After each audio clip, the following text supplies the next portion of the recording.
স্বাধীনতার ইতিহাস, বাংলাদেশের ইতিহাস, সশস্ত্র বাহিনীর ইতিহাস, জনযুদ্ধের ইতিহাস যেটা সঠিক, আপনি ওই নেতা ও পিতার যে বই সেটা যদি পড়েন সেখানে তো দেখবেন যে অনেক জায়গায় অনেক কিছু অতিরঞ্জিত হয়েছে। এরকম অনেক বই আছে এবং অনেক সাহসী মানুষ আছে যারা আওয়ামী লীগের দলীয়করণের বিরুদ্ধে কথা বলেছিলেন। এই দেশটা তো আওয়ামী লীগের নয়, এ দেশটা তো শেখ হাসিনার নয়। আমরা তরুণদেরকে লিখতে দেখেছি কিভাবে তাদের মাথায় আসলো এই দেশটি কারো বাবার না, দেশটি জাতির।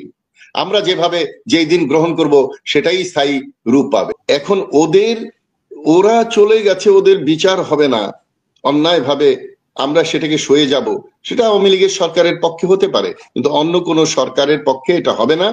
আমি ব্যর্থহীন ভাষায় বলছি, সবাইকে ধৈর্য ধরার জন্য।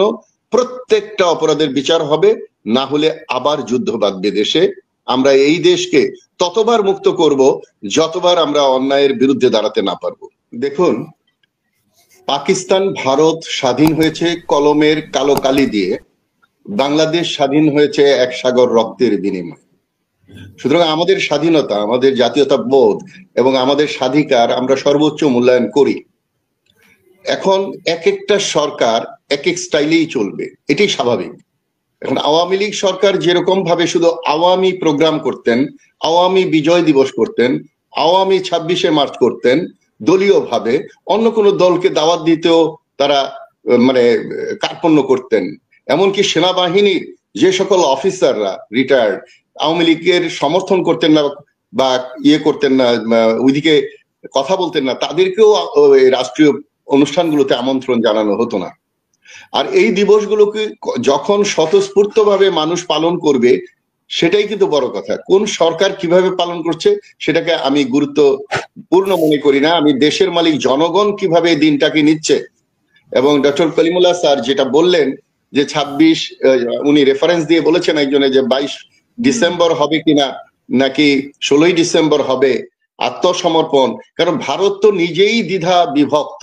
তারা বলে মুখে আমাদের স্বাধীনতা এনে দিয়েছে, আবার সেই যুদ্ধটাকে পাকিস্তান ভারতের যুদ্ধ বলেন। তো সুতরাং আমরা এই অল্প 1.5 সপ্তাহের যুদ্ধে ভারত আমাকে স্বাধীন করে দিয়েছে, আর আমরা 9 মাসে স্বাধীন হয়েছি।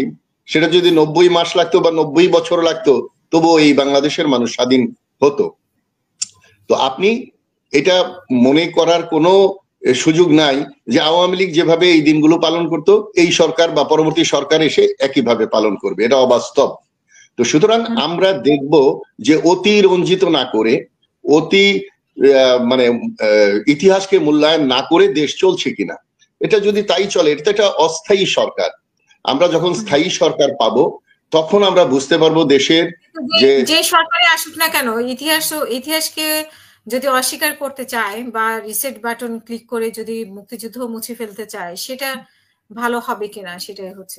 রিসেট বাটন সেট করার কথাটা যিনি বলেছেন তিনি নিজে সেটাকে পরিষ্কার করেছেন।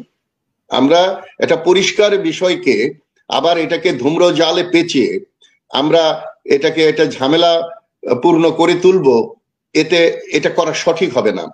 তো সুতরাং আমি মনে করি যে স্বাধীনতার ইতিহাস, বাংলাদেশের ইতিহাস, সশস্ত্র বাহিনীর ইতিহাস, জনযুদ্ধের ইতিহাস যেটা সঠিক, আপনি ওই নেতা ও পিতার যে বই সেটা যদি পড়েন সেখানে তো দেখবেন যে অনেক জায়গায় অনেক কিছু অতিরঞ্জিত হয়েছে। এরকম অনেক বই আছে এবং অনেক সাহসী মানুষ আছে যারা আওয়ামী লীগের দলীয়করণের বিরুদ্ধে কথা বলেছিলেন। এই দেশটা তো আওয়ামী লীগের নয়, এ দেশটা তো শেখ হাসিনার নয়। আমরা তরুণদেরকে লিখতে দেখেছি কিভাবে তাদের মাথায় আসলো এই দেশটি কারো বাবার না, দেশটি জাতির। আমরা যেভাবে যেই দিন গ্রহণ করব সেটাই স্থায়ী রূপ পাবে। দেশপ্রেমিক সরকারের কিন্তু অন্য দেশের সহযোগিতায় ক্ষমতায় থাকার প্রয়োজন হয় না। যারাই ক্ষমতায় ছিল অন্য কোনো দেশের সহযোগিতায় ধরে নিতে হবে তারা দেশপ্রেমিক নয়। কোন দেশপ্রেমিক সরকার নিজ দেশের সশস্ত্র বাহিনীকে ধ্বংস করে না। এটাও ধরে নিতে হবে যে দেশপ্রেমিক সরকার কখনোই নিজের দেশের শক্তিকে অন্য দেশের থেকে তুলনায় কমিয়ে নিয়ে আসা বা কৌশল করা, এটা করা হয় না।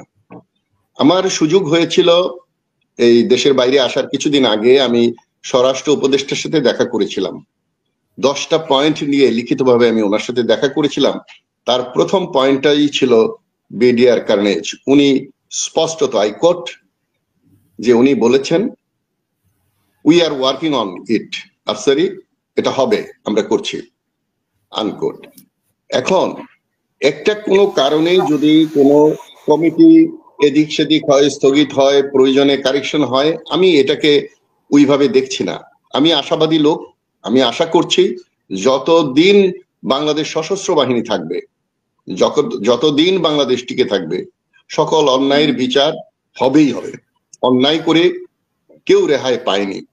হয়তো আজকে ভালো অবস্থানে আছেন, কালকে ভালো অবস্থানে নাও থাকতে পারে।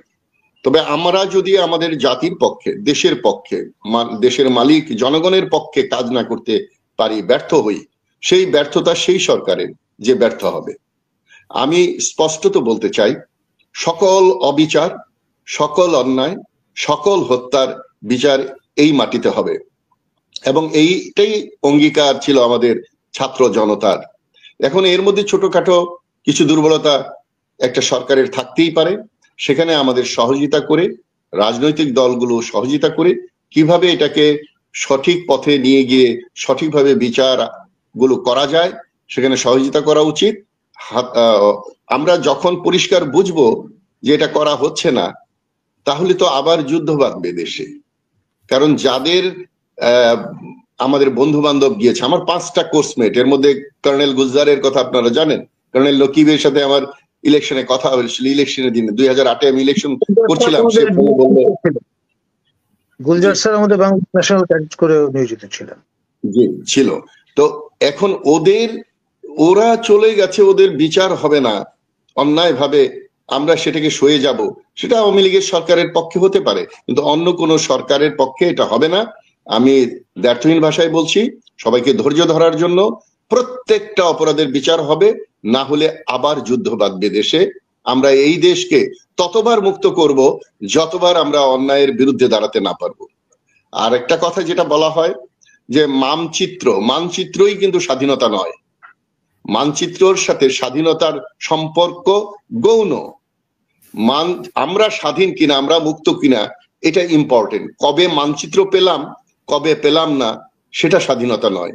আমরা স্বাধীন জাতি হিসাবে, মুক্ত জাতি হিসাবে, বিজয়ী জাতি হিসাবে চিহ্নিত। ভারত পাকিস্তান কিন্তু এই যুদ্ধ করে দেশ স্বাধীন করেনি তাদেরটা। ভারতের যে প্রপাগান্ডা এবং অন্যান্য দেশের যে বাংলাদেশের সাথে সম্পর্ক তৈরি হচ্ছে, সেইগুলোর দিকে মনোযোগ দিয়ে আমরা ভবিষ্যতের জন্য একটা সুষ্ঠু নির্বাচনের দিকে এগিয়ে যাব, প্রয়োজনীয় সংস্কারের মধ্য দিয়ে, এবং সঠিক সময়ে সঠিক সিদ্ধান্ত নিবে এই দেশের ভোটার জনগণরা। না হলে আমাদের এই দেশ আবার ক্ষতিগ্রস্ত হবে। আমি দেশের সকল মানুষের মঙ্গল কামনা করে আমি আমার কথা শেষ করছি। সবাইকে ধন্যবাদ।